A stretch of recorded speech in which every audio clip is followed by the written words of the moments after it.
How to fix JBL Flip 5 not turning on or charging. Step 1. Test and replace the charger and cable. Try a different USB-C cable, preferably one certified for 3A output and less than 6 feet long. Faulty, thin or aftermarket cables often prevent charging. Try swapping power adapters or wall outlets. Ensure that the adapter supports 5 volts up to 3A. Original JBL or equivalent rated adapters work best. Step 2. Clean the charging port. Shine a flashlight into the port. If dust, lint, or debris is visible, gently clean using a wooden toothpick or soft brush. Avoid liquids and harsh tools to prevent damage. Step 3. Force power cycle or button sequence reset. Users across Reddit report success with these reset tricks, even when blinking white light persists.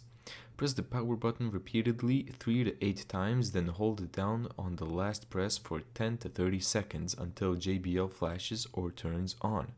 You can also force power cycle. Disconnect from the charger, then hold the power button continuously for 30 seconds, then release and try powering on again.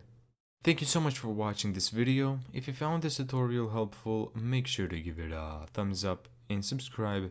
And as always, see you in the next video.